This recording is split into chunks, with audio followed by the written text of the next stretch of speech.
Welcome, everyone, to Season 5, Episode 25 of the Hall of Fame show. And this is the show that does it better than any other show where we talk about Halls of Fame every week, kind of, sort of. Sometimes we skip a week here and there, hence why we're only on Episode 25 in late October, and we do this every week. I mean, we've been busy doing a few other things, though. We have been busy doing a few other things, and we learned one of the lessons that we sort of learned is we don't have a whole lot to talk about. Why do a show? That's also true. But we Yes. also have this United States Athletics Hall of Fame that is going on here. So That is. And you're going to vote on this right after you're done listening to this. There's only 5 more weeks for you to vote on the class of 2024, where you're going to help decide the 25 athletes that will comprise year number 2. You're going to go to www.theusahof.com. You can vote for athletes, coaches, contributors. And the great thing is, no electoral college. I know I do this bit every week, but it's true. The most get in. It's that simple. yeah, although votes from Wyoming do count 45 times as much as those from California. So. Well, because you can vote every day. I mean, like that.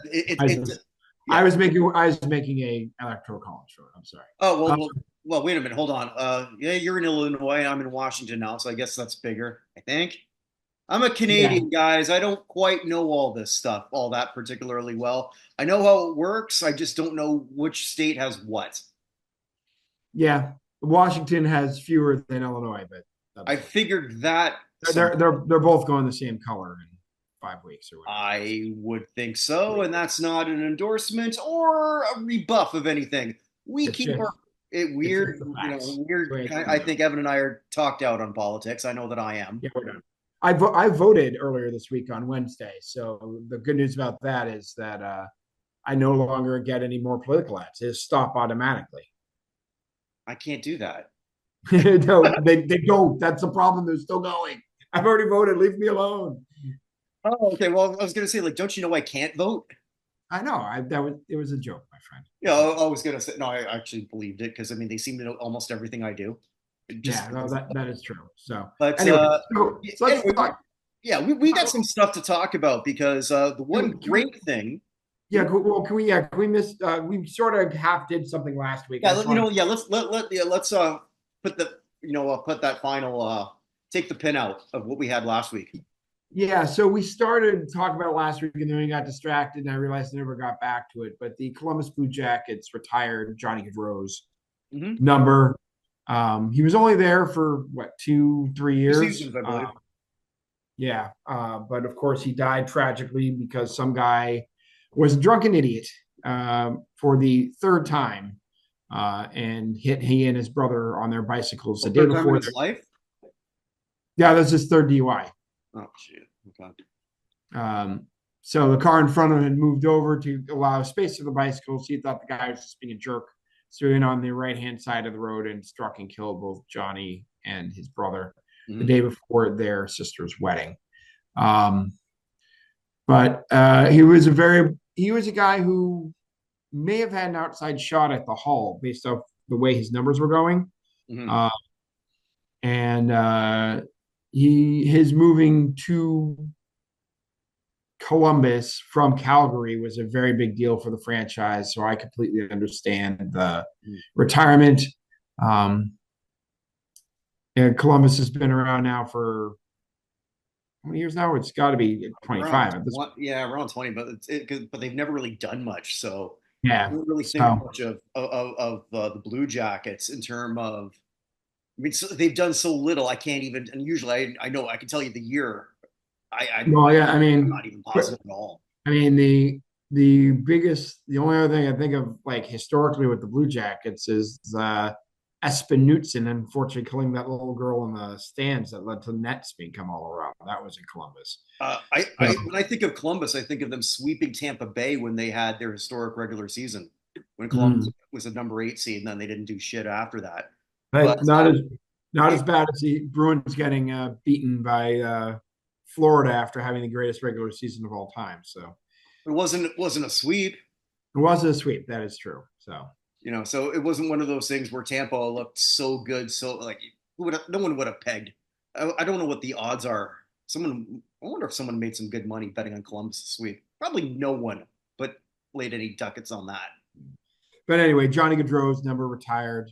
Good on the Blue Jackets. I have absolutely no problem with it, but Yeah. just wanted to put a Yeah. pin in that from last week. Yeah, So absolutely. Well, the big news here, and it's again, it's great for us because the Pro Football Hall of Fame, and thank you to the powers that be because yeah. the cut downs are a lot of fun. We kind of learn a lot more, and it's lifting the veil a little bit more. Although it sort of raises some questions, and good on them. They knew they were going to get it, so but they did it anyway. So in the Yep. last week, the senior category has been pared down, as has the modern, and a few things that are raised my eyebrows, few disappointments for me. But again, thank you for doing it. I don't want to discourage you from not doing this in the future, Yeah, of but we course. wouldn't be this show if we didn't sort of give our 2 cents. And now my 2 cents are equal to yours because I use now American pennies. And actually, now that I think about it, I mean, actually, no, no, no. Before I was ahead of you because we didn't have pennies in Canada. We actually Yeah. had to get rid of that. I had to Yeah, use a you, nickel. yeah, you call your pennies loonies. That's how much they're worth. I'm Oh, just ho, kidding. ho, ho, ho, ho. Sorry. Well Uh, done, well done. But I could have said toonies, but that'd have been just mean. that would have been mean spirited. Yes. So the first thing I think let's follow up with the semifinalists from the senior category. Kind of Okay. continuing last week, we talked about the cut down. Um, Well, these aren't to the semis. Actually, this is still preliminary list. the 25 isn't the semifinalists yet. No, my understanding it's Oh, going to be 9 semis. So oh, this is then just a cut I down. just did this. Okay, so Yeah. So they what did they go to? They went from they went to 50 and then to now 25. right, but the because I yes, Wait, 25 or like we have no ties here. Okay, so no, yeah, so it ended up being 31, 31. right? Sorry, yeah, yeah. So they Because of eliminated ties. 29 because they had a tie before. Correct. Yeah, so went basically from 60 to 31. So I guess we'll just go Mhm. by position if that's okay. Yeah, sure. All right, so we had five quarterbacks before, and we three advanced.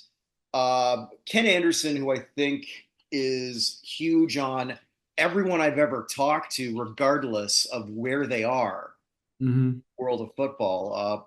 I'm pulling for him. I hope if I'm hoping he gets in soon, whether it's this year or not. But I mean, it's long overdue. Charlie Connerly, it was another good one for the Giants in the '50s. So it's sort of nice to see they remember players from before 1960.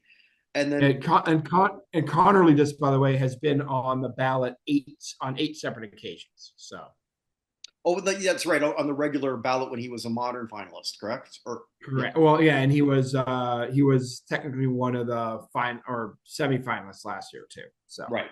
Yeah. So I mean, no issues with those two. The one that's very curious, and it'll mhm. raise a question, I think, when we get to another person who has a I don't want to say a similar resume because I think his is better than this, but a quarterback with two Super Bowl rings and Jim Plunkett. Yeah, Patriot legend Jim Plunkett. Patriot Um, legend Jim Plunkett. Nice. Well done. yeah, so I mean, if they're going to cut the two quarterbacks that got cut were Jack Kemp Mhm. and Roman Gabriel. And I guess if you're cutting two, that makes sense to me. Um, Anderson and Connerly, I'm not surprised. I am a little surprised to see Plunkett, but there has been a lot of Yeah. Raider push behind Plunkett. So when I hear that there was a tie against the 31, Plunkett seems like one of those people. I'm surprised though that I would have Gabriel way ahead of Plunkett. I mean, I think they got the wrong LA quarterback, bluntly. Possible, but Got Plunkett's Jordan the guy Love. everyone's behind at the moment. So Yeah, yeah. Kemp also too is an interesting. Like I have Plunkett dead last of these five. mhm. Saying that, I know I can understand why he's here. I'm not a fan of it. The conspiracy theorist in me, and I've seen that in our little group, I've sort of been pushing that whole thing like, gotta if you're gonna put in Manning, you gotta put in Plunkett. You're gonna put in Plunkett, you gotta put in Manning. And I'm sure Mhm. there's some people online, I've seen it, who have said basically the same thing. Plunkett for me has always been that guy. Yes, he won two Super Bowls. Both of them I've done deep dives on already recently. But every year that Plunkett won the Super Bowl, was he the best player on? I know he won the Super Bowl MVP, but Yeah. So did Eli Manning. So right. And in each of those years, their respective teams were looking to replace him, which is mm, the same team. Sorry. So each of those years, they were looking to see if they could sort of like get a better quarterback. I mean, the Raiders did everything they could in the last Super Bowl they won to get Elway, mm, and in that same year. So, and it wasn't like Plunkett had great years. You can't find one top 5 year of Jim Plunkett unless you factor in a playoff. You can't. It doesn't exist. mm-hmm. But Raider Nation, you got him this far. Let's see. Uh, I'm kind of glad Roman Gabriel's not around to see this because then obviously he knows where he stands, Mm-hmm. which isn't good. Well, I mean, I But guess he's ahead of Boomer Esiason and James Shaq Harris, and well, I mean, he would have been. He's kind of probably got to be sad. Bobby Abear was even under consideration, but yeah, I don't have as big a problem with this. I think that Connerly and Anderson are, if they're going to advance nine, those are the two who have a real shot. okay, So yeah, so I think we're roughly on the same page on that. Um, yeah, all right, so let's go to the running backs. We got five who advanced, and some pretty good, great names on this. Otis Anderson, just absolute beast. Roger Craig, who is another one I am massive on. yep, I Have am as well. been. Yeah, okay. And I have been for a long time. Chuck Foreman, Cecil Isbell. Nice to sort of see that they went way back Old for that one. old school. Very old school. And Tank Younger.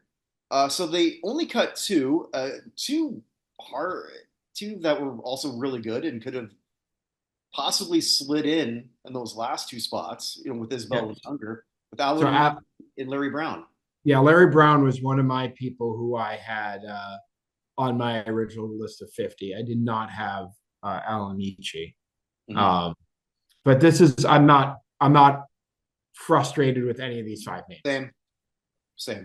So Yeah, I mean, if they had to cut two, I'm not upset that Chuck Foreman's here over Larry Brown. Like I'm not.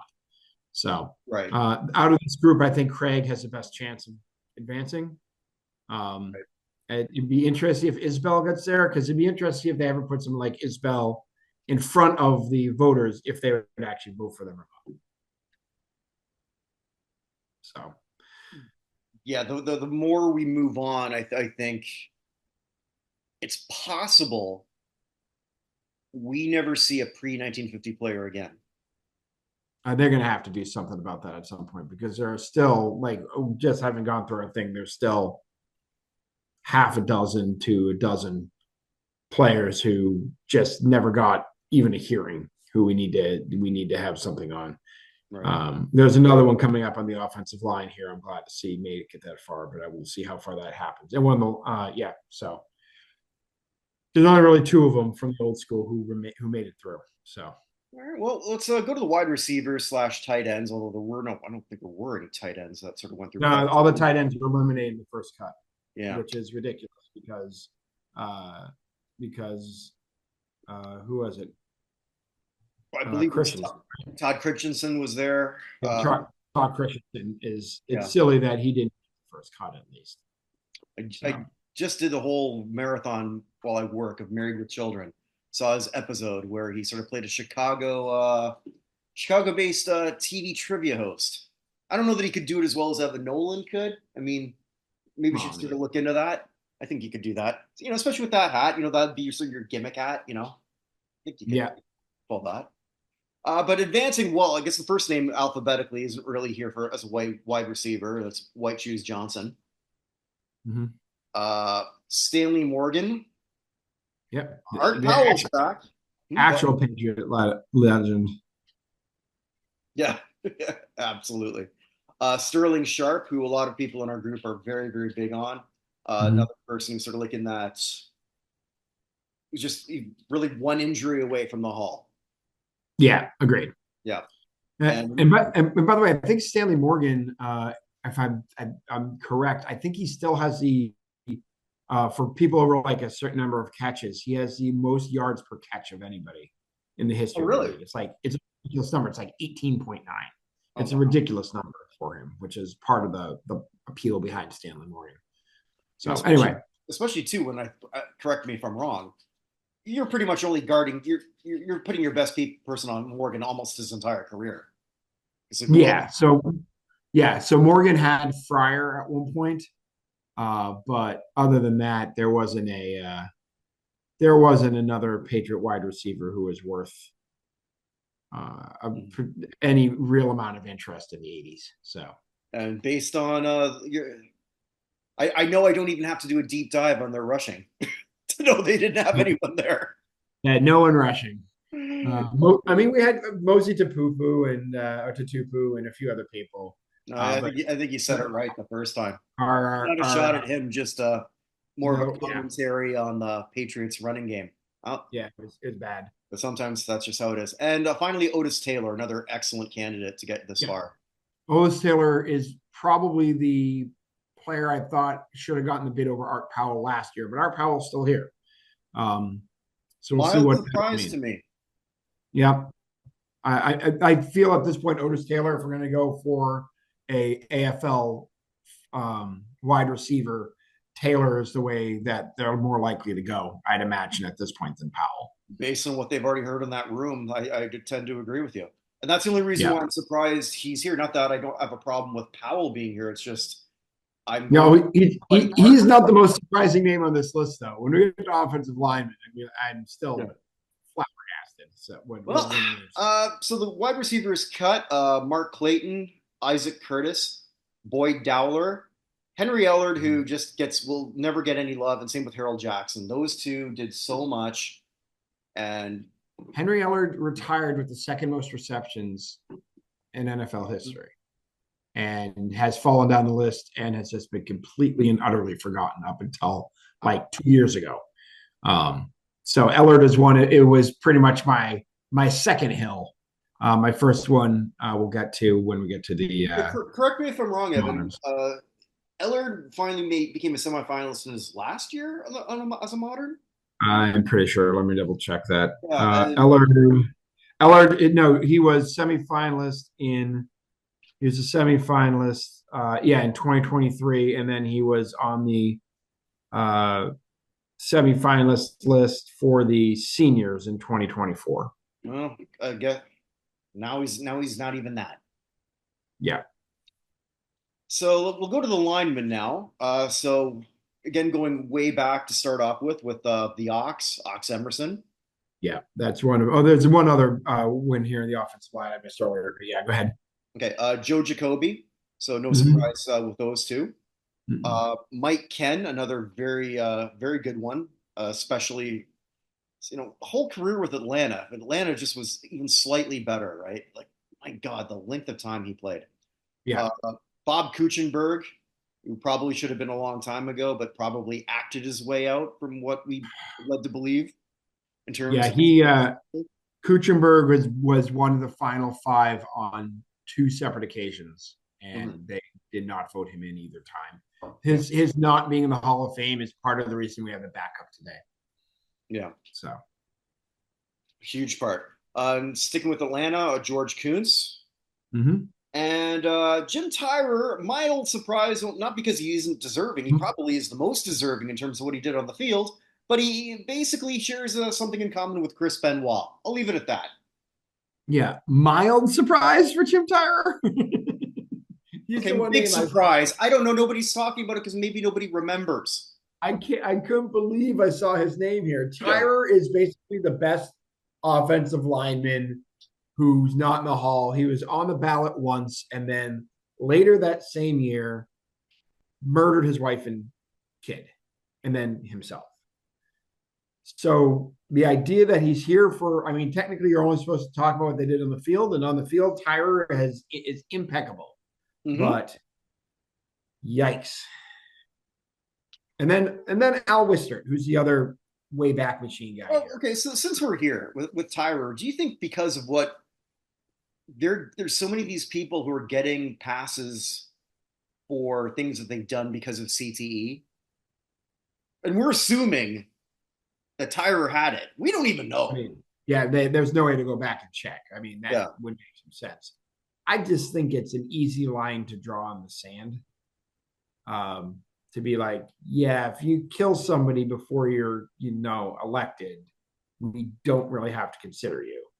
I mean, obviously, when OJ was never removed from the hall, but wasn't necessarily a welcome individual at events. No, he was not. So it's hard to do it. I mean, if something happens afterwards, I mean, what happened with Mike Webster uh, when the CT took over and he had all sorts of issues, um, although he only harmed himself. So I don't know what to do. I don't know what to do with Tyler. I will be honest, though, this list here is very, very strong. Wistert and Emerson are two of the most deserving people from the beginning of football who are not in the hall. When I had a project a few years ago where I actually put people in making sure that the league put 5 people in every year, starting back with the whole time through, essentially. Mm-hmm. As soon as we knew they had semifinalists, putting 5 people in every single year. Kuchenberg and Ken got in the way that I did things back then, so I'm very high on them. Jacoby also got in. Mm-hmm. Um, Kuntz did not, and I didn't know enough, honestly, at that point about Emerson or Wistert because I know much about the back end of the hall. They would have been eligible with the way I was doing things. I really think that Jacoby is the best chance of the people in this group Mm-hmm. because he's still alive. They need to put Kuchenberg in at some point, but why not get Joe Jacoby, who is by many people's thoughts a massive oversight while he's still here to enjoy it? And I think it's an easy sell. It's a very easy sell. Joe Jacoby comes up as an up or down vote. He gets it. I mean, he was a key part of an offensive line that had three non-Hall of Fame quarterbacks get in, or Yeah, sorry, win a Super Bowl. win a Super Bowl. Yeah, and of course Russ Grimm is already in from that Hall of Fame with the Hogs. Right. But yeah, so the ones who got cut, we had 5: Ed, Buddy, or is it Bud or Buddy? I never know. I've always been pronouncing it Buds, but I could be wrong. Okay, so Ed, Bud, Bill Fralick, Mm-hmm. Ralph Neely, Dick Shafrath, and who did I miss? Chris Hinton. And Chris Hinton. Sorry, I knew I missed one. All five very good linemen. 5 very good linemen. So Fralick in particular, I remember being exceptionally good. So Yeah. now this is the most ridiculously small group, the defensive linemen. I'm sorry, they're 2, and one of them is not Elsie Greenwood. I know. That's my biggest like what the hell. Yeah, I mean they're like now they're cutting Steelers. But yeah, so we lost Elsie Greenwood, Ed Too Tall Jones, Bill Stanfill, and a favorite amongst our group, Leslie O'Neill. Right. So the 2 we're left with are Jim Marshall and Harvey Martin, both of whom are good cases, but not my favorites. Yeah, Marshall's obviously the case of just being there for so long, and uh, Jasper has got a lot to say apparently about Jim Marshall. I had no idea he was a Vikings fan. I guess living in our proximity to the Minnesota border, which we really weren't that close, apparently made him more of a Vikings fan than I was aware. But Jim Marshall to me is a slightly better Clay Matthews. Yeah, You who's know, also here. who's also here. Elsie Greenwood, that's one where I don't know how he's cut. I mean, I don't have a problem so much with Harvey Martin. Leslie O'Neill, you kind of already knew he wasn't going to get here. And I'd love to see more talked about Leslie O'Neill. And again, our group is a lot bigger on Leslie O'Neill than Elsie Greenwood. I'm personally way bigger on Elsie Greenwood, I think, than most of us. I'm But pretty high in Elsie Greenwood, but okay. I'm Leslie O'Neill and Neil Smith are 2 folks here who I'm also very high on. Right. But And we'll I be mean, talking about Neil soon. But yes. I just kind of feel looking at this list that it's entirely possible that we have Jim Marshall as one of our 3 finalists. I don't think Possible. I think Marshall makes the next cut.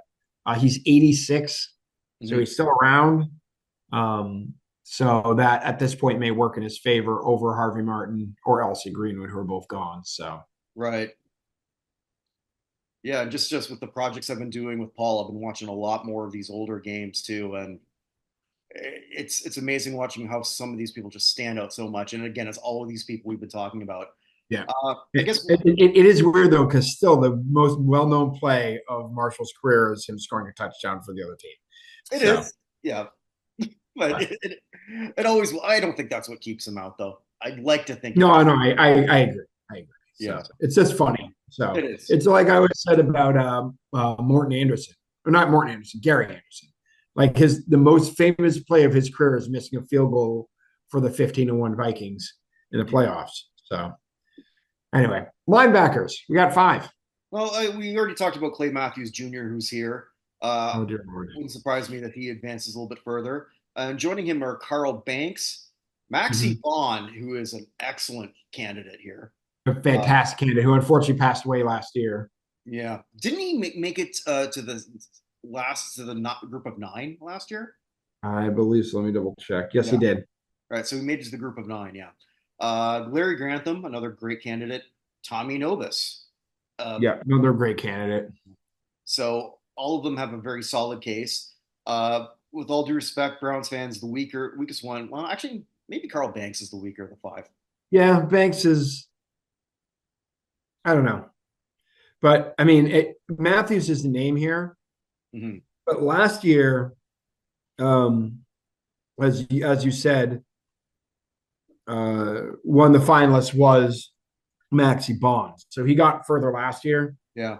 Someone else I was surprised who got cut because last year they went further as well was I can think of his name, Eddie Mater or Meador. Yeah. Metter. Yeah, Eddie Metter, who Yeah. was one of the finalists last year, didn't make it through this group this year, which is interesting.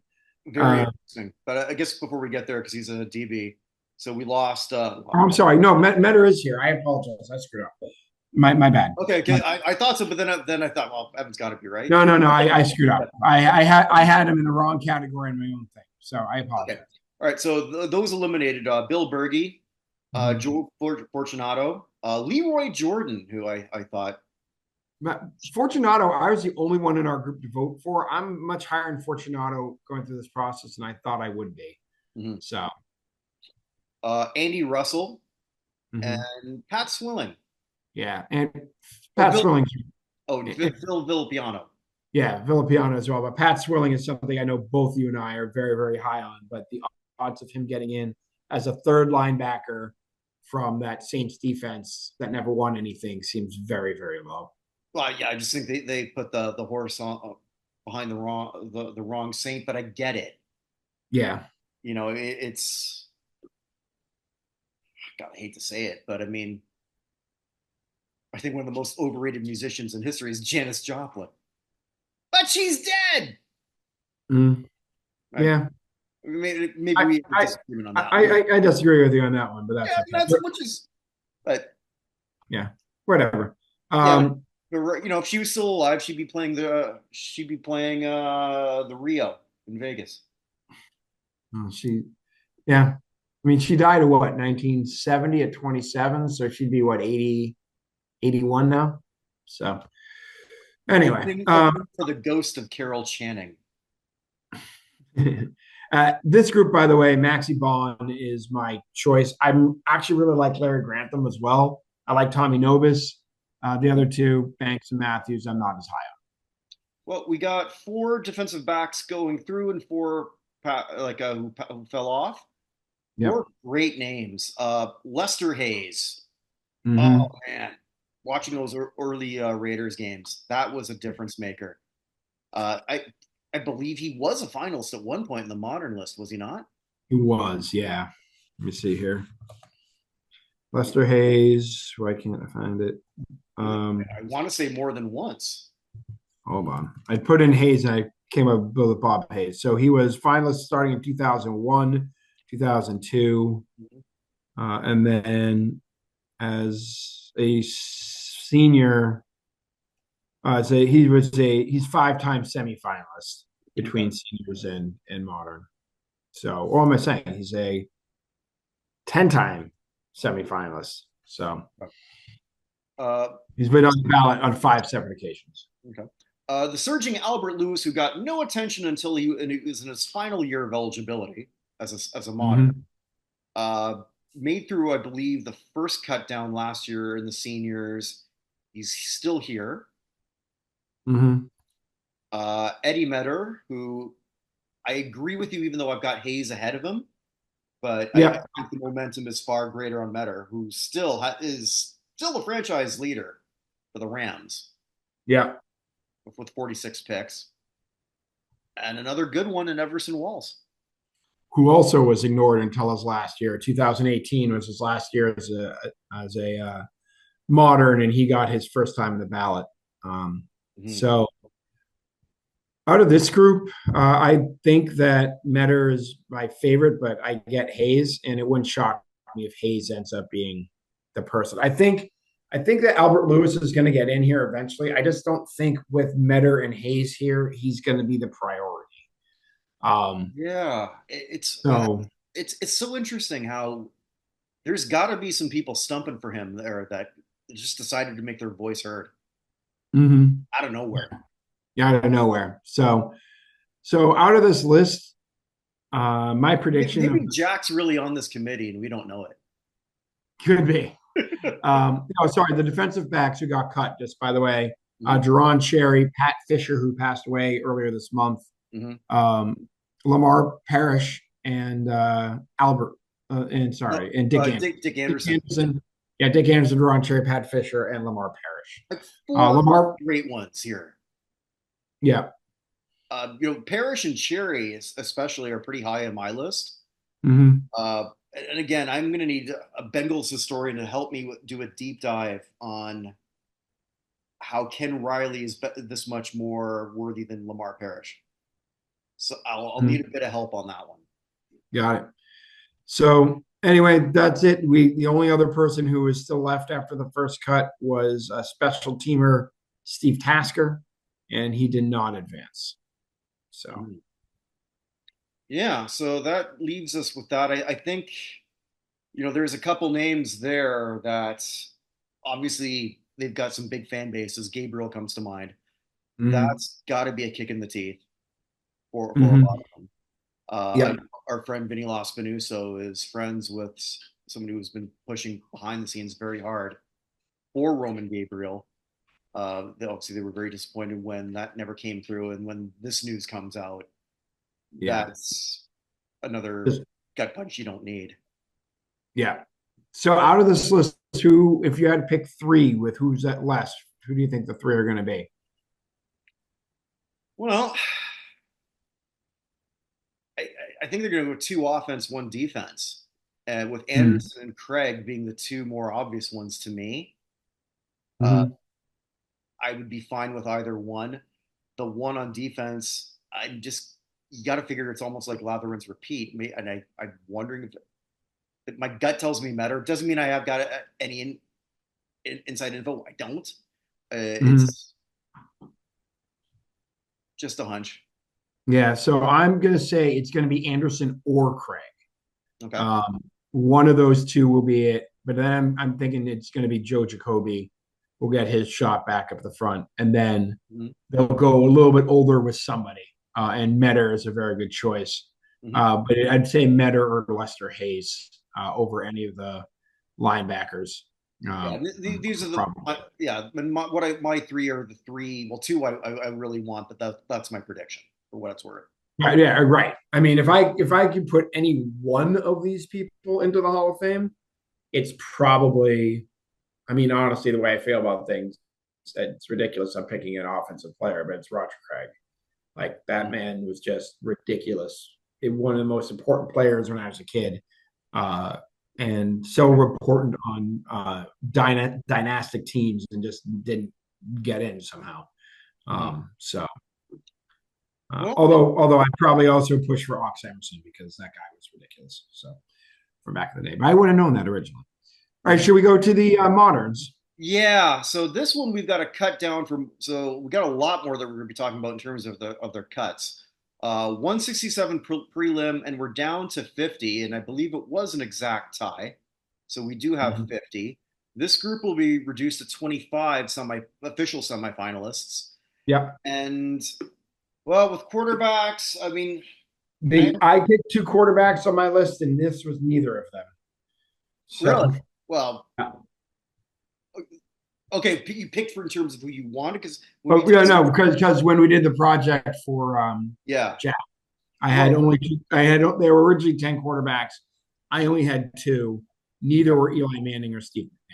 And just to bring everyone up to speed, what it is, Jack Silverstein, he asked our group to vote for the people that we would put through, not who we think they're going to put through.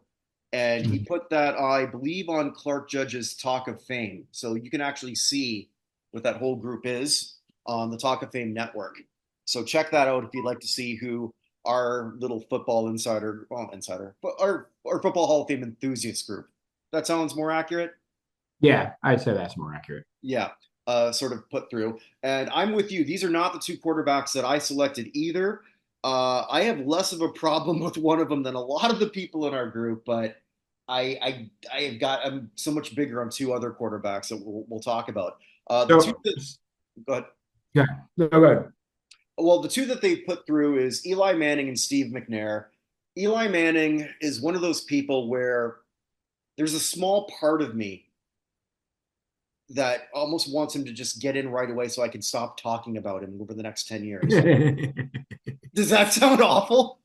I mean, it would be as if Harold Baines was a first ballot Hall of Famer. Not far off. It's not far off. And I don't think it's that either of us, I'll speak for myself, and might have a different position as a Patriots guy.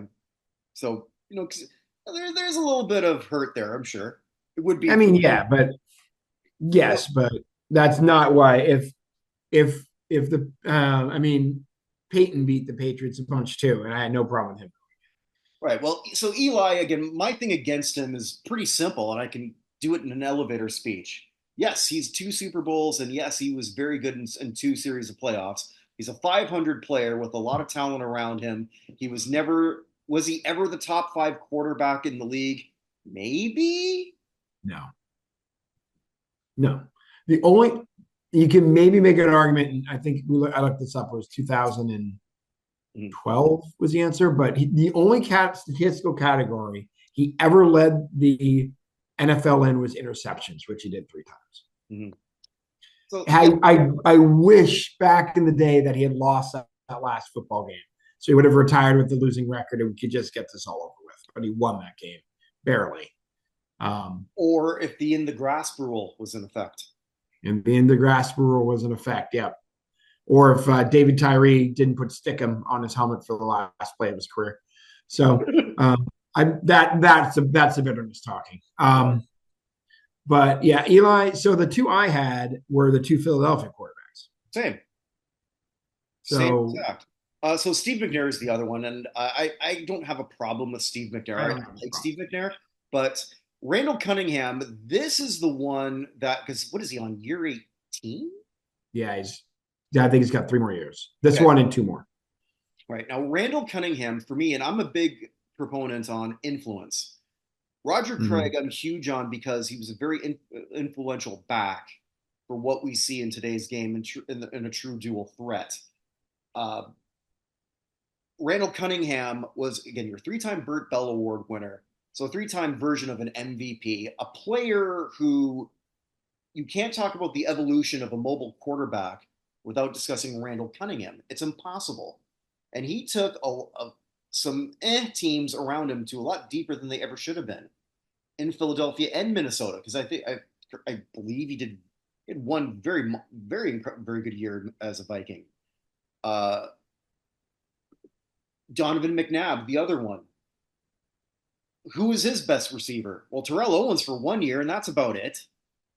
Freddie Mitchell thought he was. No, still 4 NFC championship games in a row. That's nothing to sneeze at in a very loaded NFC. If Mm-hmm. you swap out Aikman and McNabb, whose careers we're around the same era. Mm-hmm. What would we have now? I think that's a fair question, don't you? Yeah, I think McNabb does better with those teams than Aikman does. Yeah. McNabb is just, for whatever reason, I don't know why he's so despised, not just in Philadelphia, but in a lot of Mm. places. And I've said this to you before. I'll say this again for anyone new listening. On the not in Hall of Fame football list, which is not my list anymore. Well, it was originally, and then I let people vote on that, give their comments on it, and it's got to be a fluid list based on that. No one's plummeted more than Donovan McNabb. Nobody gets more hate. Well, not nobody. Darren Sharper's not very well liked. I can't imagine why. Yeah, But McNabb but is. unlike Jim Tyrer, he didn't make it through. Tyra gets better, much better votes. He has not plummeted. I know it's interesting. Anyway, continue. But I guess maybe if Randall would have killed his wife and kid, then it would be different. Mm-hmm. I mean, like, his chunky soup commercials with his mom was kind of cute. Nothing wrong I agree. nothing wrong with it. I wish my mom was still alive. It made me some chunky soup.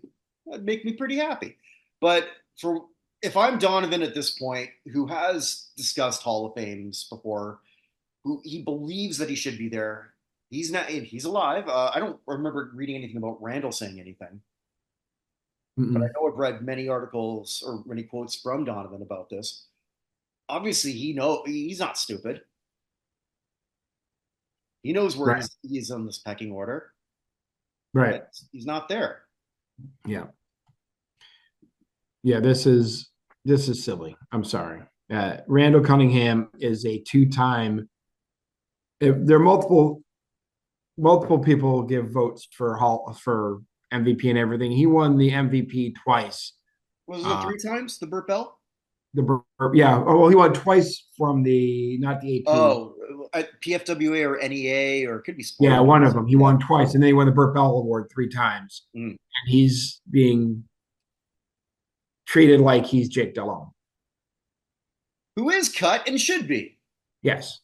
So those cut Mark Bulger, Randall Cunningham, Jake Delhomme, Doug Flutie, Rich Gannon, Jeff Garcia, Don McNabb, and Tony Romo. Yeah. Yeah. I mean, I'm much bigger on Cunningham than I am on McNabb. And Um, but the idea that Cunningham loses out in this scenario and is not one of the 50 best players on this list is silly. So we've done enough on this. So let's move forward to the running backs. okay, so another one I'm bigger on than I think a lot of us in our group. In the running backs, six advanced.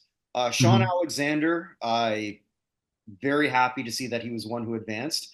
Tiki Yep. Barber, I last year's semifinalist. I know that there's a push from a certain New York individual, Mm-hmm. uh, Gary Myers, Eddie George, Marshawn Lynch, who I'm very, very big on. Fred Taylor's, again, I just don't see it. And Ricky Waters. I mean, Fred But Taylor, Fred Taylor was a finalist last year. pardon me? So, What'd you say I mean, about Fred Taylor was a finalist last year. oh, So, finalists? Sorry, yeah, okay. When I oh, said am I breaking? Yeah. yeah. So, I mean, I'll be blunt here. I've out of these six who's through, I got Alexander way ahead of Taylor, Tiki marginally ahead of Taylor, Eddie George ahead of Taylor, Marshall Lynch way ahead of Taylor, and Ricky Waters ahead of Taylor. So I've got him 6 out of 6. I If got him five. I got him five. I'll put him ahead of Eddie George. and I don't have But a problem with that. I don't even have a but I problem only putting him ahead of Tiki. But come on, yeah I only got two of these guys as Hall of Famers, which are Lynch and Alexander. okay. Uh, I'll hear arguments on Waters. I don't have him there, but I wouldn't be. It Mhm. would not be a disgrace to the Hall of Fame if Ricky Waters was in. But Tiki Barber, Eddie George, and Fred Taylor are not Hall of Famers, and Fred Yeah. Taylor is going to get in. Do you think, and I hope they do, but do you think that they're going to leapfrog? I don't consider this a leapfrog. I think he was just the far more impactful player. Marshawn takes over that spot as a top Yes, back here. Yes, okay, and I hope that's the case because that's how it should be. yeah. I I mean, Sean Alexander is the only one of these guys with an MVP. So that's got to count for something. I'm glad to see him here because he's been massively disrespected during this whole process. Yep. But yeah, Marshawn is by far the number one. I'm looking at this, although maybe Fred Taylor still is because he was a finalist, or he's been a finalist before. So even though none of us quite understand why. Right.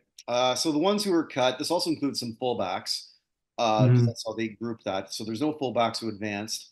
So we have Terry Allen out, Jamal Anderson out, Larry Centers out, Jamal Charles out, Stephen Davis out, Corey Dillon out. Uh, yeah, and if Corey Dillon was sort of taking over the spot of either George or Taylor, I wouldn't have a problem with that. Same with work done. Say, yeah, work done. Charlie Garner, no. Priest Holmes is someone who I could easily slide into one of those back three. Yep. Steven Jackson, maybe. Chris Johnson, Thomas Jones, John Kuhn, Vontae Leach, Dorsey Levens, Jamal Lewis, who had one monster year, Eric Metcalf, Glenn Mulburn, Lorenzo Neal. That's a big one for us as a group. I'm a big Lorenzo Neal guy. Yeah, I think we're done with fullbacks. Whether I we get, know, but if there's going to be one more, it should be Lorenzo Neal. So I kind of want to hear more about Mike Allstott, who was not who even wasn't even nominated. wasn't even nominated. And I know there's some people in our group who think maybe I'm crazy on that one. I just watched him as a killer for years. Mm-hmm. And Yep. just an NFC South guy. I mean, I know what that guy could do. But maybe because Yep. it's more of a traditional running back, and so they use him more as an RB, which might be. Yeah. But anyway, Who knows? yeah. Clinton Portis, Tony Richardson, Robert Smith, Darren Sproles is someone who I thought maybe might have had a shot to sort of get to the next round. You know, Mm-hmm. just with those crazy all-purpose yards numbers. Yeah. Wasn't to be. Chris Warren and Ricky Williams. Ricky Williams would have been here, but they traded all of his opportunities for him. Okay. Ah, well done, well done. Thank Uh, you. although I got to say, Ricky Williams is probably the one person on this list who does not give a shit. No. So, all right, wide receivers. We got 6. Mm-hmm. I'll just go through them. We got Yeah, Anquan Bolden, perpetual finalist Torrey Holt, mm-hmm. Jimmy Smith, Steve Smith Sr., Hines Ward, my least favorite NFL player of my lifetime, Yep. And Reggie Wayne, another perpetual finalist.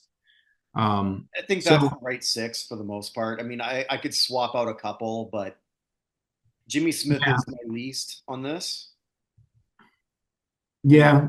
Hines might be one of your least, but at one point, I mean, Holt and Wayne have got it. What they got to put one of them in. Well, I mean, they sort of cleared a little bit last year by putting Andre Johnson in, Yeah. but we're getting to some other big names. Larry Fitzgerald is coming. So you got one of these guys in. By seniority, it should be Holt. By who I prefer, it should be Holt. Holt should have been in a decade ago, but they put Isaac Bruce in because they're respecting the order, and then they just stopped respecting the order, and Torio's been waiting for 7 years. But yeah, I have no problem with any of these people. The folks cut were Donald Driver. Let me back that up. Dancing with the Stars winner, Donald Driver.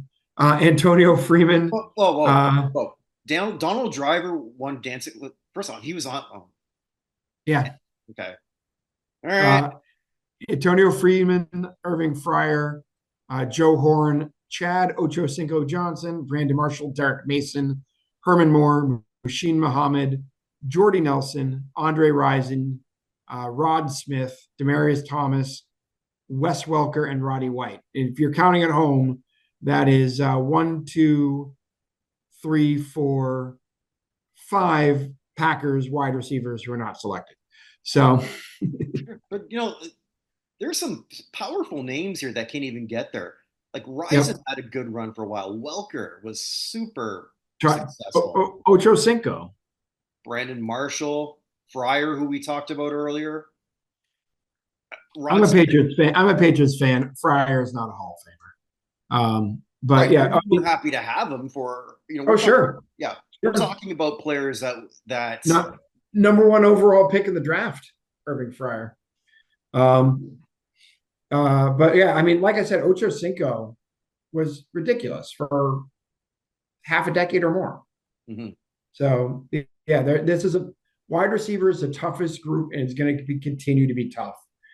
So they just need to get Holt or Wayne out of the way. Then you get Fitzgerald. I think Fitzgerald's next year, I and think then so, yeah. you go from there. But yeah, I mean, I think we've talked about this before. It's very possible that we will see Hines Ward as a semifinalist every single year of this and never get in. I That think is it's a my very prediction. possible. Jack, you laughed at me when I said it. I'm telling you, this is happening. He is going to go 20 for 20, and then ESPN, you can do a 30 for 30 on that, which no one's really Which going will to. then be a 60 for 60 at probably at that point, or 50 for Well, 50. yeah, 50 for 50, and it will be just be him going like this. Huh? Yeah. Hey, So maybe we could produce it, and then you could be one of the talking heads. What do you think? we will be very famous by then. So it'll be good. Tight ends. Well, this is the easiest, huh? Yeah, this is easy. There are only two who are worthwhile, and they kept the two. Ben Coates, Antonio Gates. Yeah. Gates was a finalist last year. People were a little surprised to get in. I'm suspecting he'll get in this year. Ben Coates is left one of the. He was the second tight end on the All 90s team. Um, I mean, Tony Gonzalez was far and away the best tight end, but it's very much like when another Patriot, Andre Tippett, got in. They're like, Andre Tippett just happened to play at the exact same time as Lawrence Taylor. And so Taylor got all the oxygen, and Tippett, when they finally figured that out, Tippett got in. Same thing with Yeah. Coates. Just go watch some What do you Ben mean Coates. Gates? What? You mean Gates? No, with Coates because Okay. Coates was up against Gonzalez. Like, Oh, just go right. back and watch Ben Coates highlights, guys, and see how many people it took to tackle that man. In the Right. oversized shoulder pads he used to have back in the early '90s. He Yeah, was yeah, he yeah, was ridiculous. He deserves to at least be a semifinalist. I think he deserves to be a Hall of Fame, but I have a feeling Coates is going to end up being a senior selection coming up here eventually. The yeah. four who got cut: Vernon Davis, Jeremy Shockey, Delaney Walker, and Wesley Walls. It's an honor to be nominated. Yeah. No, I mean that was probably the easiest decision that anyone making the actual choices had. It was certainly easy for Yeah, me and easy for you. Uh, yeah. uh, offensive linemen, we got 12 who went through. Some Mm-hmm. I'm very happy about. Starting off with finalist Willie Anderson, who I think a lot of us still kind of think maybe he jumped, but we'll discuss that another time because we've discussed him a lot. I just don't. I think you and I can agree. Maybe we'll do a deeper dive another time. Yeah. The two Browns, Lomas and Rubin, both deserve some more conversation. So it's nice to see them here representing the Saints. Oh, sorry, you had something? Just by the way, and those two are much higher in Lomas and Ruben, but I'm Okay. Jari Evans, a mild surprise finalist to me, even though I'm a big Saints guy. I do think he does belong here. I'm kind of surprised it's happening this quick, that he got this far this quick. Yep. Olin Kreutz, one of the centers who got through. Not one of the centers I would have picked, although I don't have a problem with him. Mm-hmm. Logan Mankins. It's sort of weird. This is actually becoming my most wanted Patriot. Interesting. Yeah, just I know it. I know what he did. It just sort of he just was missing that one Super Bowl, which he almost had. Yeah, he somehow played a decade for the Patriots in the first 20 years of the 2000s and never made a Super Bowl. So or never won a Super Bowl, which is hard to do. Yeah, I'm very high on him. Jeff Saturday, another center, who I'm not surprised to see him sort of get through. Joe Mm-hmm. Staley. This is a mild surprise. I like Staley, very fond of his work. I don't know that I'd have him as one of the 50 here, but I don't have a big problem with it. Yeah, agreed. Richmond Webb, another one we talk about a lot. Friend of the program and of the hall. Yes, So absolutely. I think my biggest surprise is this one, Eric Williams. I Yeah, don't. Eric Williams is a weird one. Yeah. He was one of my early cuts who Yeah. got cut Yeah. there. Same. Same. Steve Wisniewski. Glad to see he's still here. He's running out of time. One of my Yeah. most wanted guards. Period. Yep. I multi-time semifinalist. Never been a finalist. Correct, Evan? I do not believe so. I'll double check that right now. I'm pretty Okay. sure he hasn't. And while you're doing that, the last person who went through, someone I think has a very good shot at getting in. Possibly, I think he's going to be a semifinalist on his first year of eligibility, and that's Marshall Leanda. Yeah. By the way, Wisniewski has been a semifinalist one time. Only one time. Okay. Yeah, he was a semifinalist in 2014. Everyone who was a semifinalist in 2014 is in except for Roger Craig, Joe Jacoby, Carl Mecklenburg, and Steve Wisniewski. So and we'd build a championship team around that. I would take all four of those guys on my team in a heartbeat. Absolutely. So we 14 got knocked off. Bruce Armstrong, good player. Another one of your guys. Yeah, Bruce Smith is honestly one of Armstrong's biggest proponents. Mm-hmm. Said that he was the toughest opponent that he ever went against, and he went against him twice a year for a decade.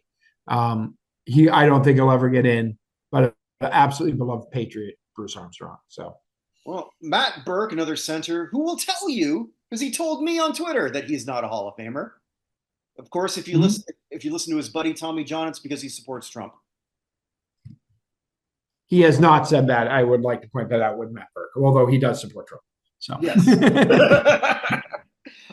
We're not a political show, but doesn't mean we don't throw in a bit of political humor if it is relevant. That is true. Travis Frederick just didn't play long enough. Jordan Gross. Ryan Khalil, good career, but just not there. Lincoln Kennedy. TJ. A man who once said he would never run for president, Lincoln Kennedy. Because he didn't want to get shot. If Kennedy was his middle name and Jefferson was his last. So the next two are centers who we're far bigger on.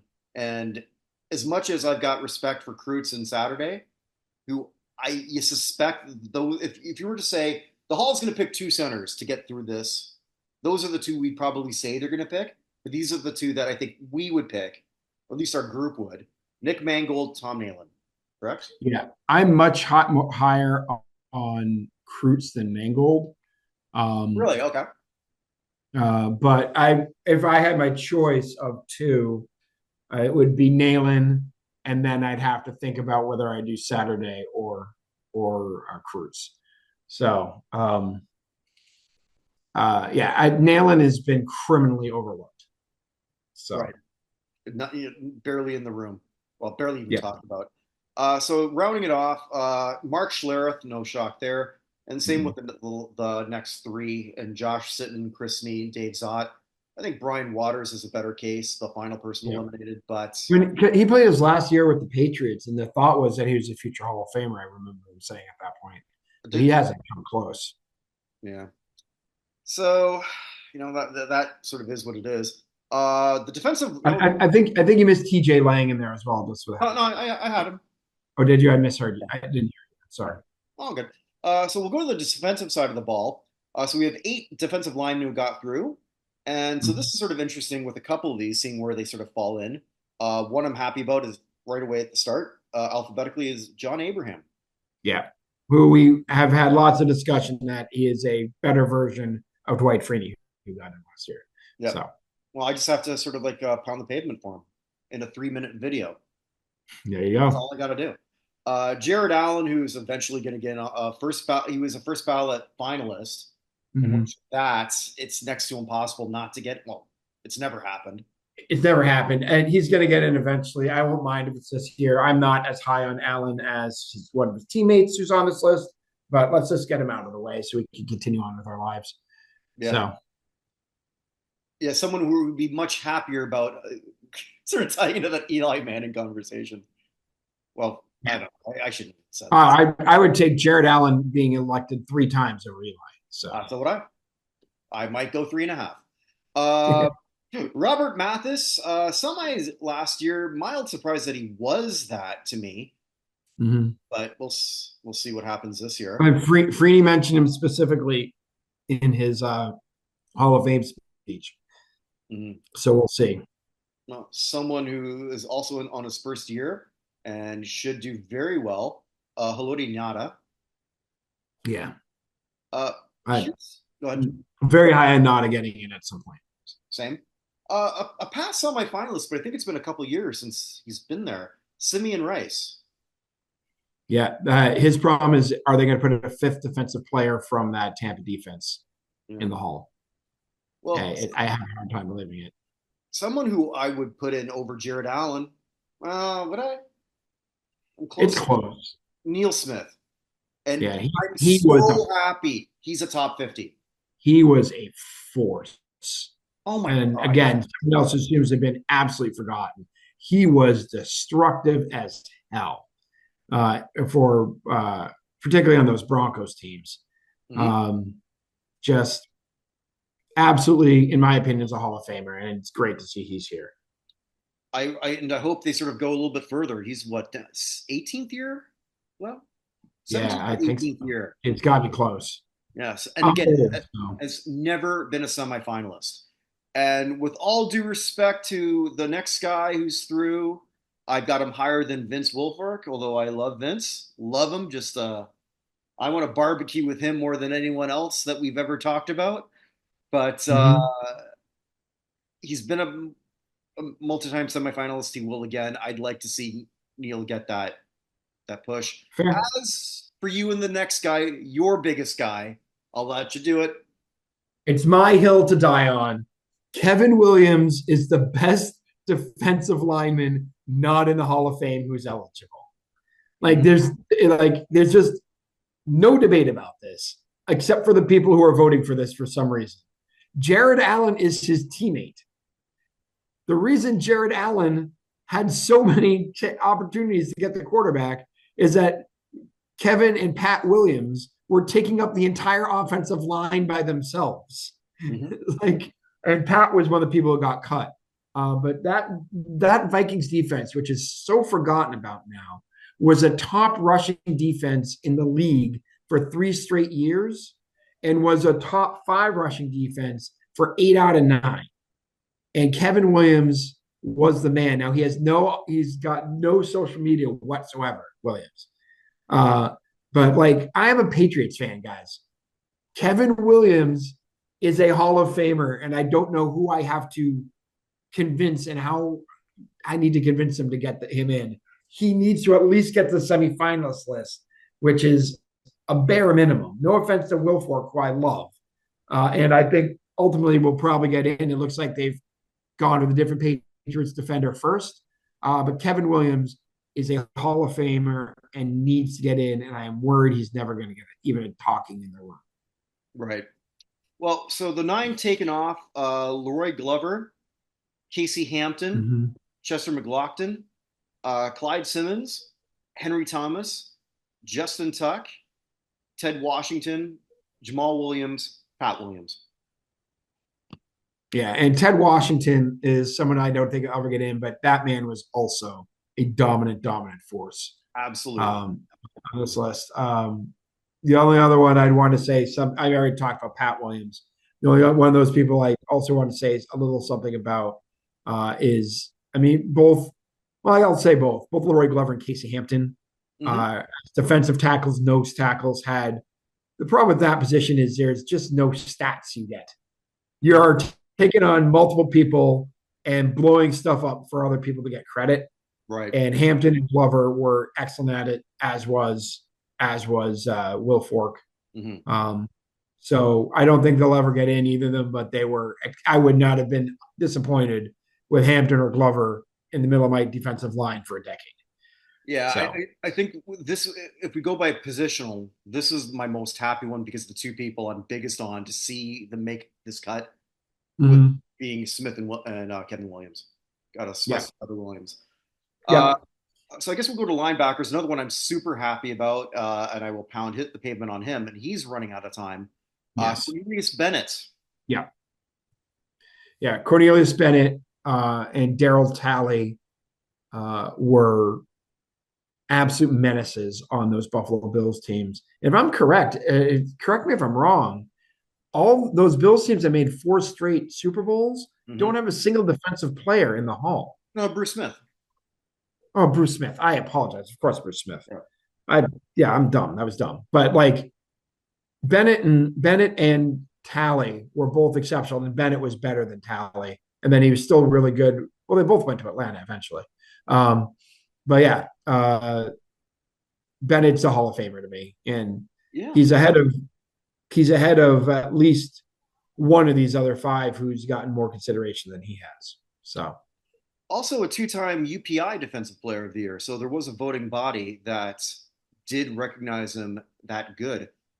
Someone who's here because of a shit ton of tackles, and it was a yeah, lot of tackles, and he's a champion, yep. which doesn't hurt. But it's another really curious one. Let's London Fletcher and semifinalist last year. I mean, like he's got those Yep. numbers.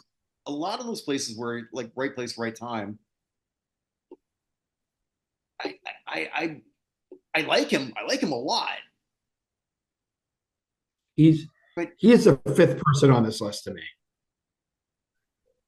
Of the five of them, he is the yeah, only fifth. yeah. The I only mean, fifth. He is a distant fifth to me.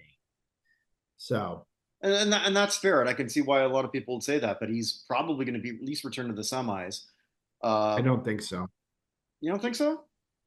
Well, we'll see. I think I think with the two other linebackers coming on, I think it's going to be That's who's going to get true because the third guy is also returning semifinal, or I shouldn't say returning semifinalist. We're not at the semis yet, but James right Harrison was semifinalist last year, and and TMZ. and defensive player of the year. That's right, in 2008. TMZ did this great job talking about it's amazing how he just reached the preliminary list of 167 last year. I was waiting for them to do the same thing on Jeff Fiegels because they cornered him up. It's like one of those things where, well, I was nominated. Well, just really hard hitting journalism by TMZ Sports. they, Yeah. they have dead bodies they got to show on TV. So Well, there you go. Well, I think the top contender for first ballot entry, that's Luke Kuechly. yeah, Kuechly should be the number one person for Mhm. first time for this year. Yeah, so I guess I would make two Panthers in a row who are first ballot Hall of Famers if he gets in. Crazy. It kind of is, really. But Yeah. Kuechly would deserve it. Uh, If you have Willis in, Kuechly is just Willis with slightly better numbers. mhm. So Better numbers, a bit higher respect. so And then we have another great one in his first ballot. Yeah, Terrell Suggs. Oh wow. the nicest thing I say about Terrell Suggs is I hated him when he played because he was so freaking good. The way I felt about Luke Kuechly. Yeah. Terrell Suggs was a pain in my butt. And 100% is somebody I would consider for the Hall of Fame. I don't know if he's going to get in this year. I think it's a tough group to get in through, because particularly with Kuechly here. But next 2-3 years, Suggs getting in would not shock me. Yeah, no, I'd agree with that. Well, we got some good names who were eliminated. 15. Jesse Armstead, Brandon Ian Badejo. I hope I'm pronouncing that correctly. I think I am. Yeah, I am Badejo. That's right. Navarro Bowman. You Uh, missed a couple. I did? What did I miss? Yep. Lance Briggs. No, that's next in the alphabet. Oh, interesting. My thing's in the wrong alphabetical order. I apologize. Okay. Continue. All right. Well, Lance Briggs, who I guess the worst thing that happened to him was sort of Brian Urlacher taking all his attention. Yeah. Briggs is damn good. Keith Yep. Brooking, Mm-hmm. Teddy Bruschi, Donnie Edwards, James Ferrier, who I think had a very, very good career, but I don't know if it would be good enough. Willie McGinnis, Mm-hmm. Ken Norton Jr. Actually, I was a little surprised he was even on the preliminary list. Agreed. It was an easy cut for me earlier. Yeah. Yeah, same. Julian Peterson, another nice career. Mm-hmm. Bill Romanowski. My second least favorite player of my life. Yeah, I'm sure that there's a lot of people who have him as their first most hated player. Takeo Spikes, Jesse Tuggle is another good one, but it's hard if you're going to say, okay, we're going to put five through. And whatever you think about London Fletcher, fine. But Fletcher is sort of that Tuggle type. Lots and lots of Yeah. tackles.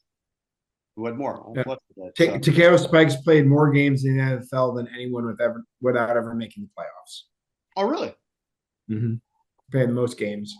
Interesting. I didn't know that. Uh, Yep.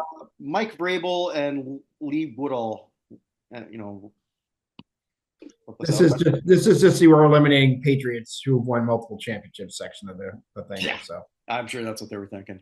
yeah. So we got two more sections to go. The DBs, Eric Allen, who was a finalist last year, which is nice because he's another one running out of time. Yep. This one was a mild surprise to me, and I like him, but Cam Chancellor, Mm-hmm. Rodney Harrison, you either love him or hate him. The most philanthropic member of the Patriots. He gave more money to every time a player gets fined, it goes to the retired players fund. He gave more than pretty much anybody else. So Well, here's a man who I think is the best DB here, but mm-hmm. wonder if they might be punishing him just a little bit and make him wait because he kind of acted a bit of a fool late in his Mm-hmm. career, and that's Earl Thomas. Mm-hmm. I can't see how he's not a semifinalist, but it wouldn't He's shock. definitely got to be a semifinalist. Yeah, but it wouldn't shock me if they just say, you know what, we're going to make him wait a bit. Mm-hmm. I don't know. I don't want that to happen, but it wouldn't surprise me either. Yep. And then we have Troy Vincent and Darren Woodson. Troy Vincent's Yep. a bit of a surprise to me too. He's been on the radar though quite a bit. I got a couple ahead of him. Fair. But Yeah, I'm just saying I'm not surprised to see him here. yeah, Chancellor's the only one Chancellor's the most surprising, put it that way. I'd agree with that. Yeah. Well, I got so the 12 eliminated. The first name alphabetically I've got ahead of him is Eric Berry. I have Eric Berry ahead of him as well. Yeah. Another one Eric Berry was one of my easy people who made the 50. So yeah, at one point, I mean, was it three first teams in a row ran away with it?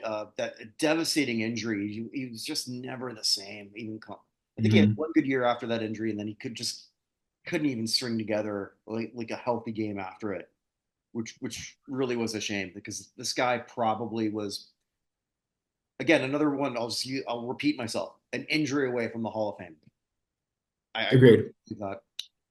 Some other good names here: Antoine Bethea, Trey Bly, Nick Collins, Antonio Cromartie, D'Angelo Hall, Eugene Robinson.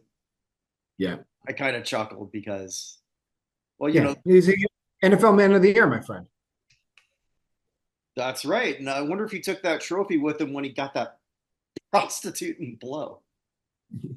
Hey, it's right before the Super Bowl. You got to do what you got to do. There you go. Samari Roll, Alan Rossum, Bob Sanders, and someone who I thought might be here, and actually the next two I'm a little bit bigger on. Aqib Talib. Mm-hmm. He's in his first year, so maybe that's sort of why. Talib was my last cut from 50. So yeah, I had him through. He was one of my last ones sort of in. And I guess I'm just hanging around Jack too much or talking to him too much. But I can't think of looking at Charles Tillman or anytime there's a peanut punch. I don't think of Tillman first. I think of Jack first now. Yeah, there you go. Yeah, so Peanut is just, again, another player. I joke about Patriots being eliminated, but we only got one bear in this whole thing in Kreutz because Briggs and Tillman are both eliminated. One other person I want to talk a little bit more about here is Bob Sanders, who is, again, criminally underrated. The idea that Freeney gets in and Sanders is not even able to make the semifinalist list. Yeah. When you were dealing with that defense of the Colts in the early 2000s, Sanders was the one you had to look out for, not Freeney. There's a lot and then Sanders got injured like everybody else. But yeah, When I was doing my Freeney research last year, there was a lot of people who would totally agree with you on that. Mhm. I was looking at like old Reddit posts, for, like an NFL Colts and stuff like that. Yeah. So there's a lot of people who are fans of the shoe who would agree with you on that. I guess wrapping it up is the easiest one, also too. With well, not no, the second easiest. Tight ends were the easiest. Special teams, we have three who advanced. Gary Anderson, excellent place kicker. Brian Mitchell, again, was it? Third, yeah. Gary Anderson's third all time in points. So Yeah, Mitchell second all time and all-purpose yards. And behind some guy named Jerry Rice. yeah, I heard of him. I heard he's all right.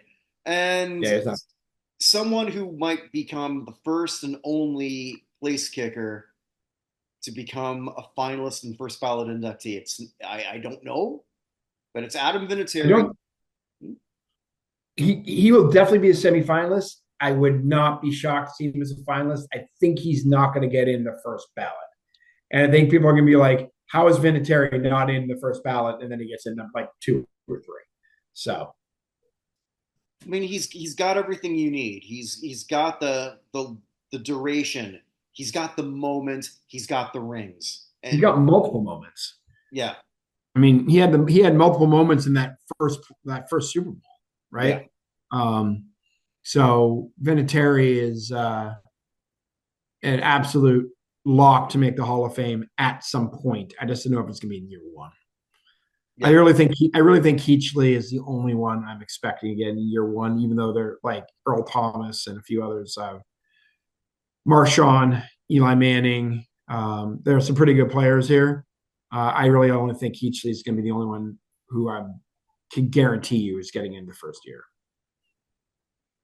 It could be interesting. I mean, Vinatieri is one of those guys that if he's year one, two, three, or four, or five, I'm not surprised at any of those outcomes. Anything past five feels weird to me. Yeah, so we're going to end up with, in my opinion, we're going to end up with one of the wide receivers, Hmm. Antonio Gates, Keachley. We're going to have an offensive lineman, Hmm. whoever it is, because they just put in an offensive lineman like 8 out of every 10 years at this point.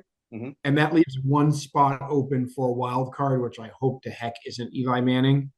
Um, but my guess is we're probably looking at, unless I decide to put both Holt and Wayne in, my guess is it's one of the defensive backs Right. to start clearing that over Vinatieri, just the way things are looking. So you'll have Keachley, you'll have three on offense, two on defense is the way I'm predicting it's going to go. But Gates is going to be in either Holt or Wayne, an offensive lineman, presumably Willie Anderson. At the way we're going with things, Keachley, and then Eric Allen, Rodney Harrison, Darren Woodson. One of those three guys is my guess. Yeah, and we'll just wrap up really quick. Who did not make it this far? A couple. Most of these people bluntly have no shot in hell. Actually, I think anyone No, who cut have no shot. Even though a couple of these players would be very happy if they were a kicker. there's one player I think may have a shot eventually, but we'll get to him. Okay, I'm wondering which one you think. David Akers, kicker. Darren Bennett, punter. Jason Elam, kicker. Jeff Beagles, punter. Jason Hansen, kicker. Is it Sean? Oh, Sean Landetta, punter. Is it Shane Leckler, punter? Ooh, Shane Leckler. okay. Yeah. Leckler. Yeah. That's probably, yeah. Yeah, could be. I mean, I'm just saying if there's going to be another punter, it's Leckler. That's Yeah, just no, that's fair. John Casay, kicker. Your favorite personality, Pat McAfee, punter. he's John, fine. I like He's McAfee. I don't, I but know you don't. That's there certainly were. I'd much rather listen to Pat McAfee than Nick Wright, for example. So well, there you go. You're moving up. Josh Cribbs, returner. Brian Mormon, punter. Matt Stover, kicker. Matt Turk, punter, and Mike, that stupid kicker, Mike Vanderjagt, kicker. Mike Vanderjack liquored up kicker. Um, Liquored up. Was he drunk when he said that? no, that's what Manning said. I thought he just called him that idiot kicker. No, he said it's just because that idiot kicker got liquored up and started Oh, talking. okay. I didn't know that he Yeah, mentioned yeah, that part. yeah. Okay. So, and of Awesome. course, I would like to point out thank John Casey for helping the Patriots win that second Super Bowl or third Super Bowl by kicking the kickoff out of bounds after the Panthers had tied it. I'm So, sure he says welcome. yeah, So normally we would go into a couple other sections. We're just going to, skip the good, the bad, and the ugly, and we're going to skip yeah, the elevator now, yeah, right? because also too, I'm going to be recording the monthly elevator show in a few days anyway, Yeah, and so I think a lot of we kind of did an elevator up indirectly here anyway, or elevator down for right. more for some people here with that. And I'm gonna have Chris give his takes. He doesn't know it yet, but he's going to for who he thinks really got hurt by this before we sort of like do our regular section with that. With that, we're gonna close Just off. the folks who passed away in the last week. Yeah, so I'm pretty sure I know who your big one's gonna be, and it's a lot better sometimes when we do this weekly as opposed to like 2 weeks of just feeling morbid. But Yeah. like the in memoriam, it's a very important part of the show. It is, and there's some important people who I want to make sure we cover. Like Thelma Mothershed Ware passed away at the age of 83. Who's She that? was the oldest of the Little Rock Nine. The nine students who integrated Little Rock Central High School after Brown versus Board of Education. You could see Jerry Jones in the background yelling at her as she entered the school. But Uh, she passed away at the age of 83. didn't we mention that last week too, Jerry We Jones? did. Yeah, I thought Yeah. so. She won the Congressional Gold Medal in 1999. Also passing away, gotta be the last one or one of the last ones. John Kinsel Sr. passed away at the age of 107.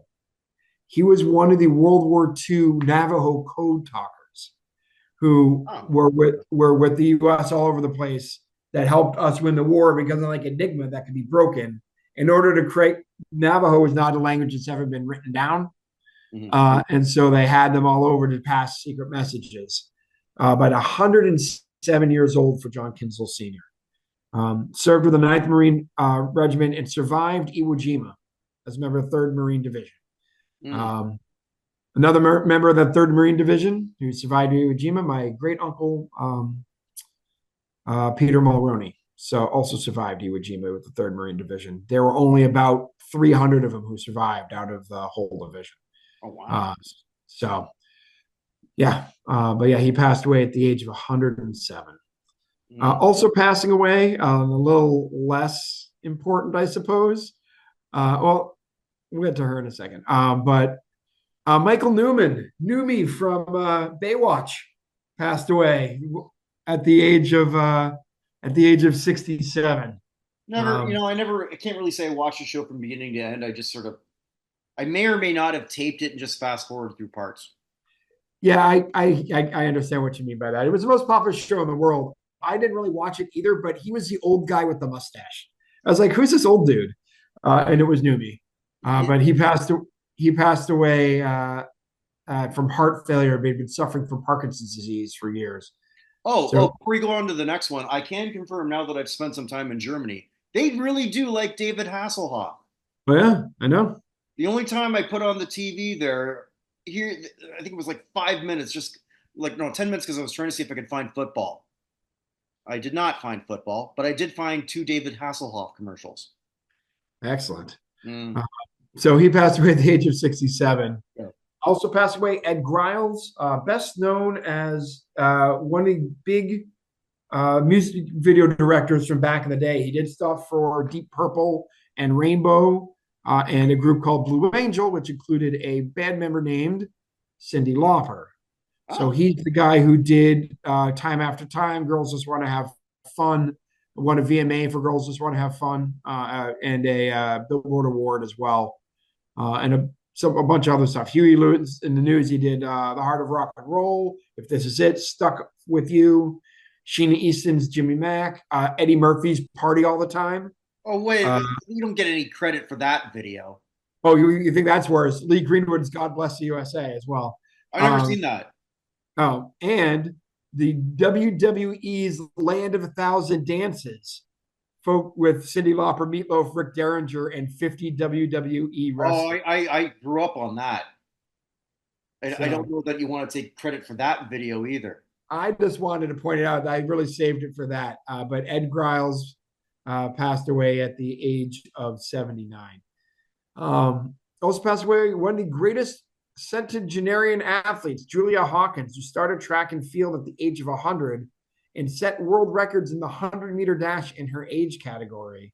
Mm-hmm. Uh, Passed away at the age of 108. Born in Lake Geneva, Wisconsin, which is about an hour from where I live. So, Okay. um, so not many 108 world record holders still out there. So I figured I'd give I'm her a sure shout. there's not.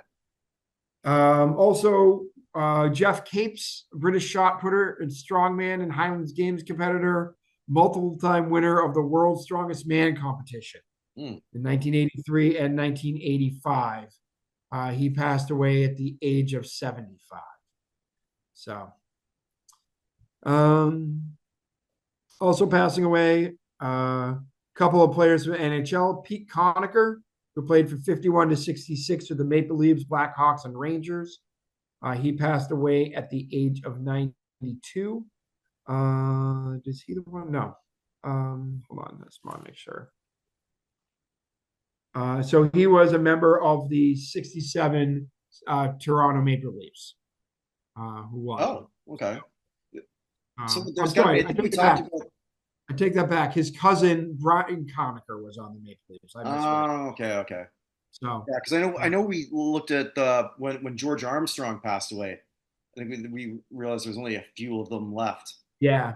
So Conacher's like whole family is like in the Hall of Fame. Lionel Conacher and Roy Conacher are his uncles, who are both in the Yeah. Hall of Fame. Lionel Conacher, he's basically Canada's Jim Thorpe. Okay. Yeah, so like he was like the athlete of the first half century. Uh, yeah, just like could yeah, like that's pretty much our version of Thorpe. Okay. That's where. So his cousin Lionel Conacher Jr. played for Montreal Alouettes. Brian Conacher played for the Maple Leafs, and Corey Conacher played for the Tampa Bay Lightning. So And Tom Cochran played for nobody. There you go. He passed away at the age of 92. Also, Mo LeMay, who played for the Canucks, Oilers, Bruins, and Jets, was a member of that Oilers team that won the Stanley Cup in 1987. He passed away at the age of 62. I don't remember that name. He only played 10 games for the Oilers. He played 317 games across from 1982 to 2000. Okay. Yeah, it seems like a player I'd remember from the 80s, but I don't. Canucks for played with them 81, 82, 83, Okay. 84, 85, 86, 87, and they got traded to the Oilers. So he would have been on one of those teams then, because the Canucks, when they first went to the Stanley Cup, was the early 80s. He might have been. Yeah, when they lost, I think they lost. Yeah, they lost to the Islanders. Okay, so that may have been. So he would have been. That may have been the year before he got. It'd been the year before. I think it was 81. Oh well, doesn't matter. I know he passed away at the age of 62. Okay. Former one of my favorite random things. Former Big Ten most valuable player, quarterback for Indiana Hoosiers, Tim Clifford, passed away at the age of 65. The reason I loved it so much was he was the most valuable player of the Big Ten, but was second team All Big Ten, while being the MVP. Yeah. I love it when you sort of come across that, or when someone like even just when you go to Pro Football Reference, like, all right, we got a first team All Pro, no Pro Bowl that year. What? Yeah. So, but he was drafted by the Bears in the 10th round of the 81 draft, but never played. Member of the Indiana University Athletics Hall of Fame. But he passed away at the age of 65. From basketball, the younger brother of Sharif Abdul-Rahim, Amir Abdul-Rahim. Oh, I was wondering if they were related. Yeah, passed away at the age of 43. He had been at Kennesaw State and had just led South Florida, turned them completely around. He was the AAC Coach of the Year just last year.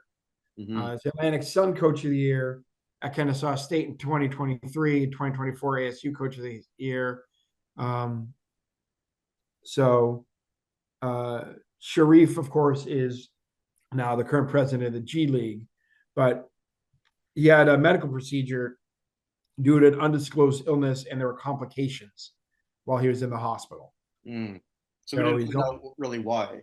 as of yet, no. So the Mhm. answer is he was only 43. So I never understood though why he had a problem with the Clash, Sharif Abdur Rahim. we just didn't like it. Rock the Casbah. Okay, moving on. Yeah, but he led the just last year. He led the um, Kennesaw State to their first ever, or 2 years ago, to their first ever Division One men's basketball tournament. Oh, okay. So, yeah, but 43 is way too freaking young. Oh, God. Absolutely. From baseball, we lost a very well-known pitcher, Rudy May, passed away at the age of Oh, I 80. missed that. Yeah. So, Yankees, Orioles, I think. yeah, Yankees, Orioles, Long career. Angels, Expos, Yankees again. So he pitched from 65 to 83. He Mhm. actually led the AL and ERA in 1980 as a 36-year-old.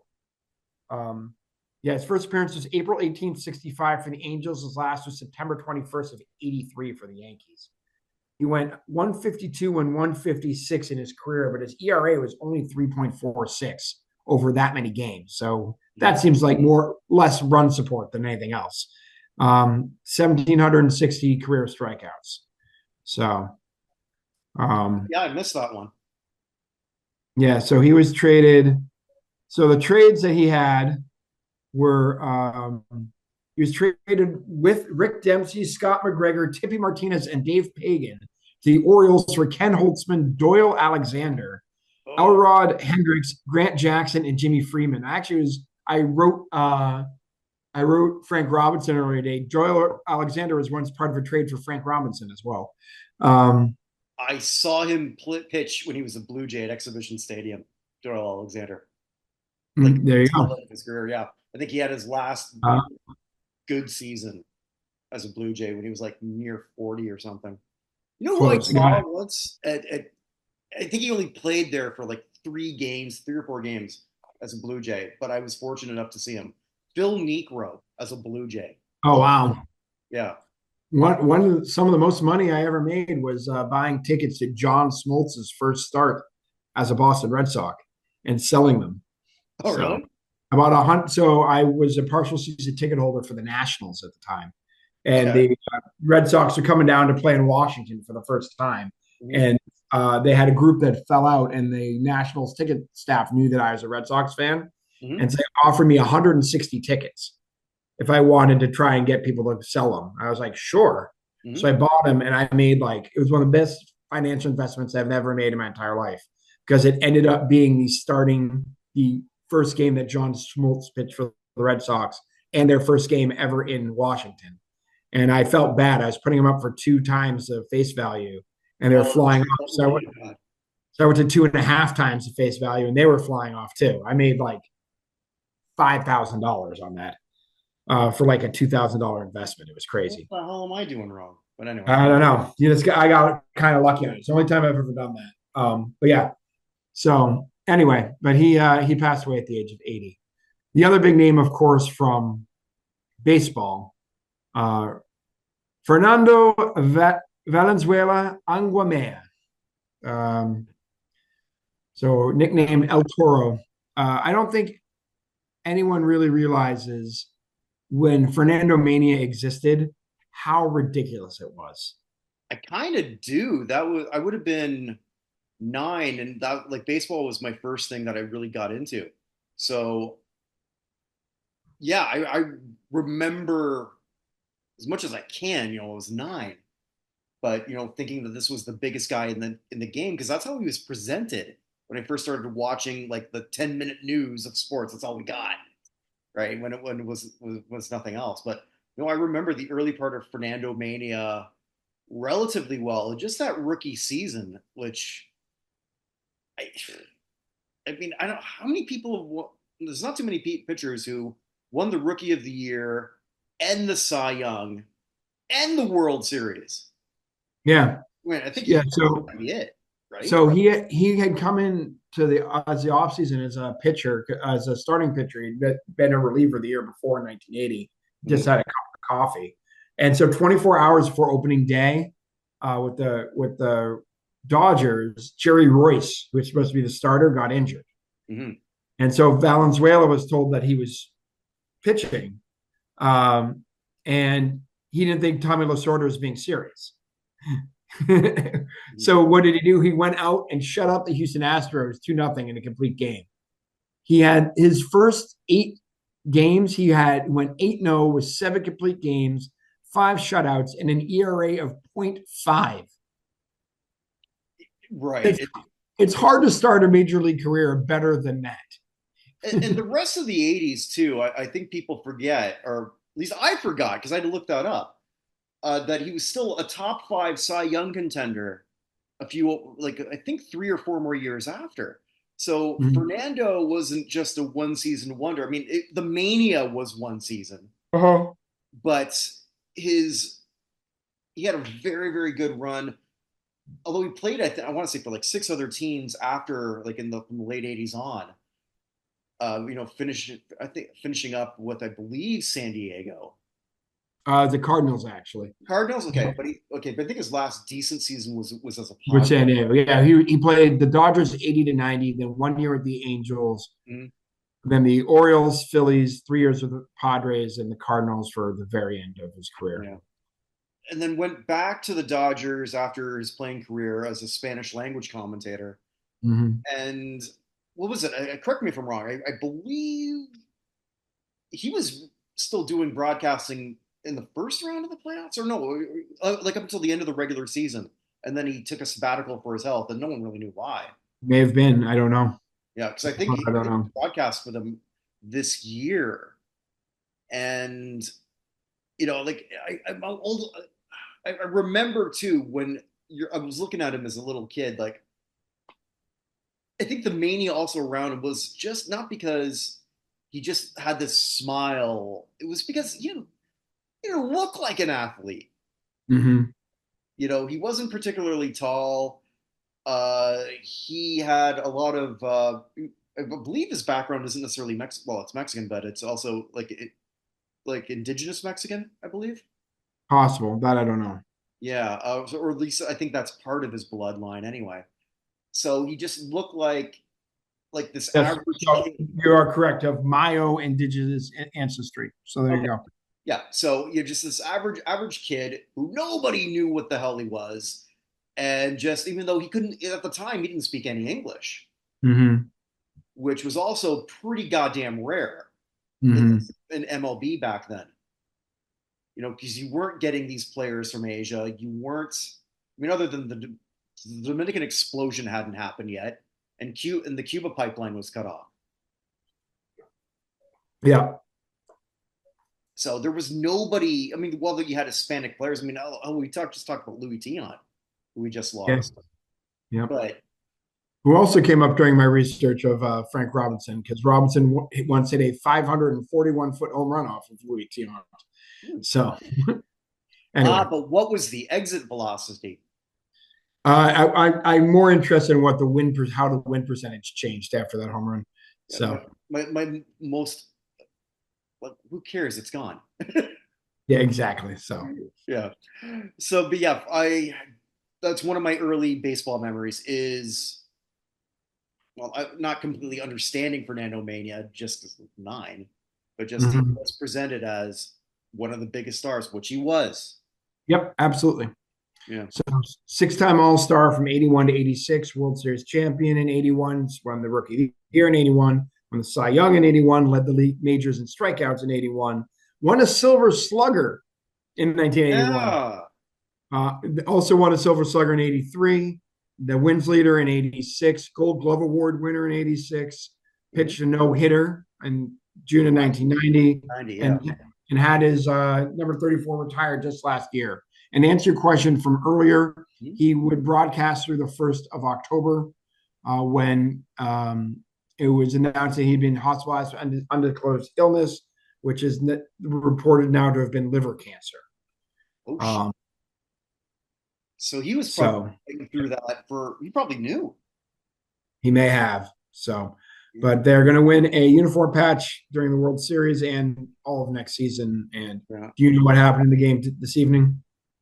Yeah, I had it on in the background. So as we're recording this, the Dodgers won Game 1. Oh, but yeah. Freddie Freeman with a walk-off 3-run homer. Um, so I got to figure Fernando had something to do with that. But anyway, Godspeed to Fernando Valenzuela. Yeah. And everything else, I have just a four more. They're all from music. We'll start with Paul Di'Anno, better born Paul Andrews, the lead singer for Iron Maiden from 78 to 81. Passed away at the age of 66. Also was a member of the bands Gog Magog, Di'Anno's Battlezone Killers, Rockefeller, and Warhorse. But he passed away at 66.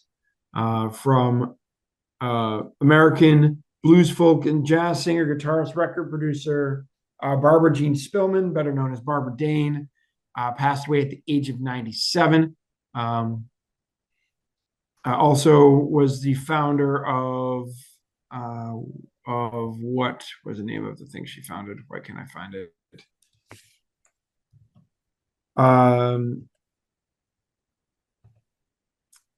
Paradon Records, which was focused in international protest music, believe it or not.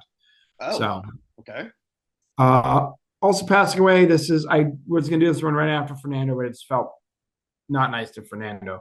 Jack Jones passed away, best known for singing the opening theme song to The Love Boat. The Love Boat. Why would that be a shot at Fernando Valenzuela? It wouldn't, just because going from Fernando to Jack Jones felt disrespectful. Okay. Right. But he also did a whole bunch of songs from in Vegas, stuff like that. But he passed away at the age of 86. And then a huge name from music who passed. Before you get that, so yeah. Trivia question: what rock and roll Hall of Famer did the Love Boat theme for the last season of the Love Boat when they tried to revamp it? Oh yeah, with the weird logo. I saw that because I saw the whole thing on all the stars who were in the Love Boat from like this certain time period, including a very young Tori Spelling. I'm going to say it was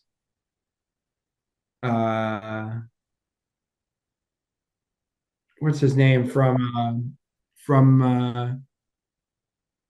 Montgomery. What's his name? Michael Montgomery. Whatever you're going to guess, it's wrong because I'll give you a hint. Alice Cooper. Still alive, and it's female. Oh. So not Alice Cooper, despite the name. We'll go with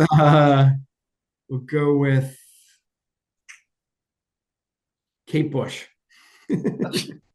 Dionne Warwick. Oh, interesting. Okay. All right, and then the biggest name from music who passed away today, Phil Lesh of the Grateful Dead.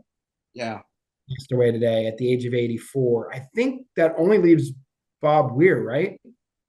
From the original lineup? I believe so. Mickey Hart's dead, right?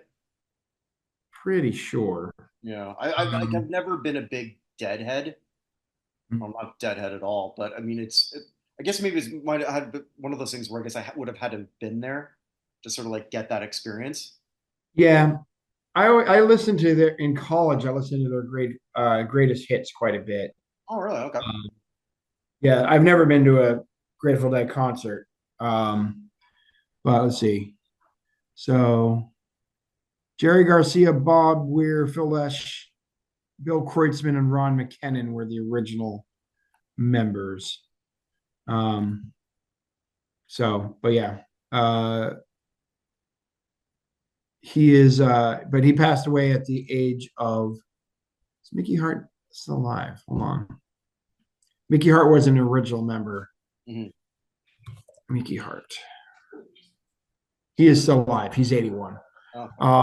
But yeah, so Phil Lesh. So let's lose Bob Weir's the last original member of the Grateful Dead. But Lesh would play with the Dead. The other ones, the Dead. Phil Lesh and friends further played bass guitar, trumpet, vocals. He was only active from 1960 to 2024. Really, he should have worked harder. Um, but yeah, uh, So you could call him a deadbeat. isn't Yeah. that what the drummer did? That's what he kept, right? The dead beat. Um, Well no, done. yeah, Phil Lesh, just an absolute rock and roll legend. So that's all I got. Okay, so I guess with that, the Hall of Fame show is closed, but voting is still open. At www.theusahof.com, you will vote and you will help decide who is part of the second United States Athletics Hall of Fame. Mm-hmm. And I've still got more videos coming out. I've posted 39, which means I only have 90 to go. So the next one, number 40, which I'll be recording and posting tomorrow, will be Julius Irving, Mm-hmm. and then we'll go from there. I have the next 7 written. I just haven't get them all recorded this weekend to get them out. We have Jackie Joyner Kersey coming. We have I wrote Red Grange today. We have Frank Robinson will be our next first time nominee. So we have a whole bunch of people coming up. Jackie, I think it's Jackie Joyner Kersey. Sam Sneed is coming. So we have a bunch on the way, and hopefully I'll get all 90 of them outstanding done in the next 5 weeks. No next pressure. year, No next pressure. year, I will have these. Next year, I'll have these written ahead of time, and we'll have a better system in place. We So are a very transparent two-man organization. I we mean, are indeed. I don't know what more to tell you. My camera went off. What happened there? There we go. I thought you did that on purpose. So Oh, like, I have no idea how that happened. I was looking at something else. I wasn't realizing. So. I just figured there's something coming up. So, Oh no, I have no idea. So all good. anyway. All good. So with that, as we always close, wherever you are, wherever you may be, make today count because unless those time travel movies are right, it's not coming again. There you Peace, go. guys. Take care, everyone.